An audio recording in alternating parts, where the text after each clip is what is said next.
pag-usapan natin itong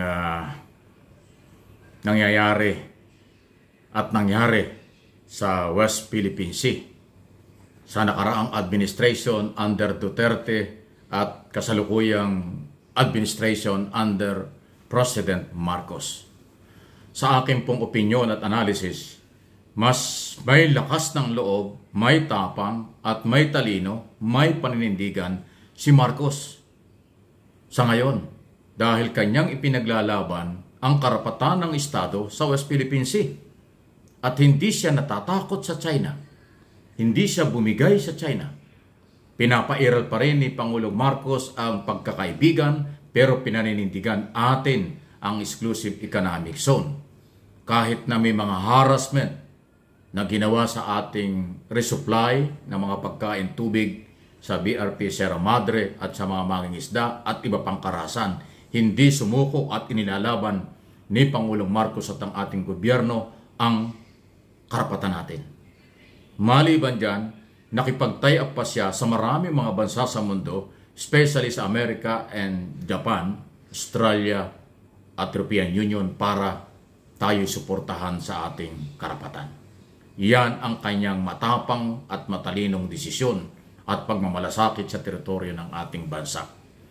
Kung ikukumpara natin sa nakarang administration, iba.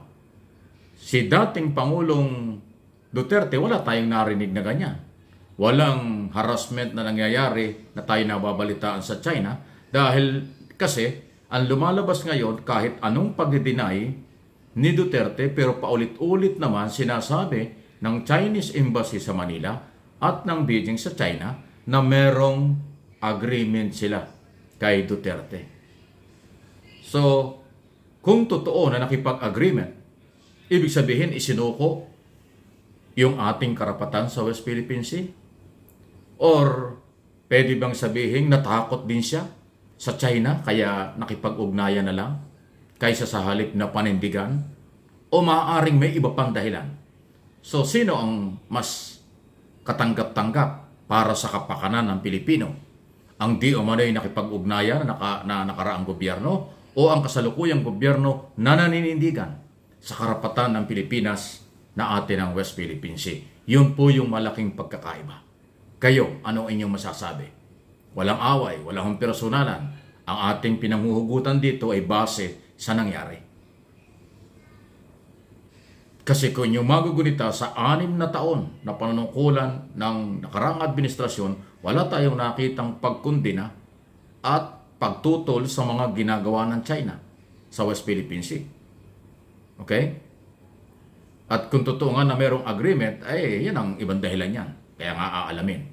Etong ating kasalukuyang gobyerno, dahil hindi nakipag-agreement, hindi nakipagkasundo, pero naninindigan tayo, kaya tayo hinaharas. Okay lang tayong harasin, at least ipinapakita ng ating gobyerno sa international community at sa lahat ng Pilipino dito at sa abroad na pinaninindigan ng Estado ang ating karapatan sa West Philippine Sea.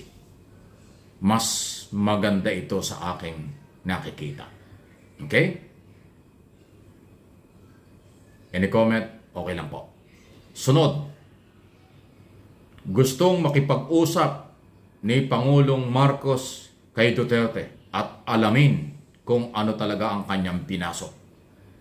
Sabi ni Pangulong Marcos, abogado ang dating Pangulo. Ang alam daw niya, ang lahat ng abogado pag nakikipag-usap, nakabase at gumagawa ng dokumento. Bakit daw walang dokumento? Ano nga ito? In other words, hindi po titigil si Pangulong Marcos hanggat hindi nalalaman niya ang katotohanan. Kung yung mga gunita, tinalakay ko na rin ng isang araw na yung Chinese Ambassador to the Philippines ay kakausapin din ng personal ng Pangulo. Ngayon ang Pangulong Marcos ay nandito na sa Pilipinas after ng ilang araw na kanyang biyahe sa Estados Unidos. So kakausapin niya ang Chinese Ambassador to the Philippines at si dating Pangulong Marcos, ang dating Pangulong Duterte. Ang ibig sabihin lang nito, desidido si Pangulong Marcos malaman ang totoo. Kaya dapat lumabas. Sana umamin si Duterte kung ano talaga ang kanyang ginawa. Kasi mahirap ibaliwala yung ulit-ulit na pagkumpirma ng Chinese government na mayroong agreement. Ang gusto lang naman ni Pangulong Marcos alamin ano yung mga ibinigay at ano yung napagkasunduan. Para daw meron siyang alam kung ano ang dapat nating gawin. Kung merong ibinigay ang dating Pangulo, baka pwede pa nating mabawi. Kung ano man yun, baka magawa ng paraan kasi desidido si Pangulong Marcos na ilaban ang karapatan ng mga Pilipino.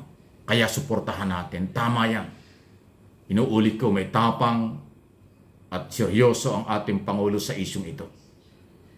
Kaya sana huwag daanin ni Duterte sa pa-PI at pamimersonal. Although nitong nakaraang alang araw, masyadong personal.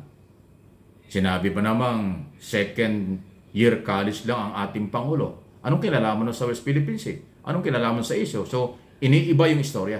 Pero hindi yan pinatulan ng Pangulo. Ang sabi ng Pangulo, huwag natin yung pasinin. Doon tayo pumukos sa agreement. Ano ang kanyang ibinigay at ano ang kanyang naging posisyon diyan sa agreement na yan sa pagitan ng China. So, ang ganda nun. Okay? Sa tingin ko po, tayong mga Pilipino, huwag nating haluan ito ng personal at kampihan ang atin dito panindigan kung ano ang tama sa kapakanan ng Pilipino. Sa aking tingin, tama lang na malaman ng taong bayan ang malalim na unawaang ito o agreement na ito kung ano ang nilalaman. Dahil hindi pwedeng ibaliwala ito.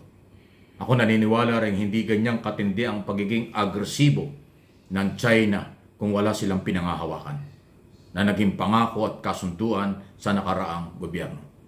Kung gentleman agreement, walang dokumento, pero sabi nga ng Pangulo, nakakaduda na walang papeles yan.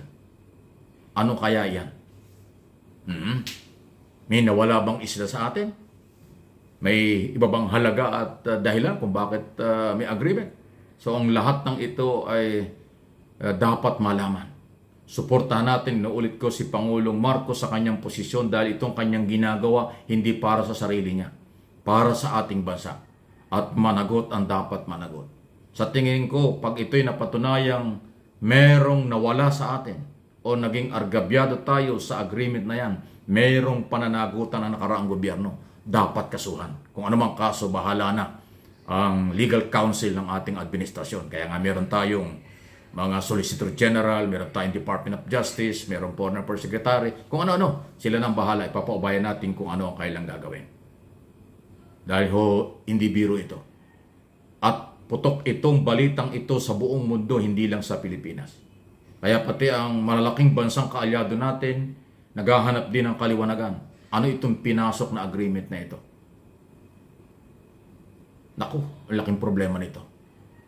Kaya nga, sana nga huwag daanin sa personal na mga salita, huwag daanin sa magalit, kailangan sa mahinahon at tama yung approach ng ating Pangulo. Gusto niyang kausapin si Duterte para malaman kung ano itong pinasok na ito.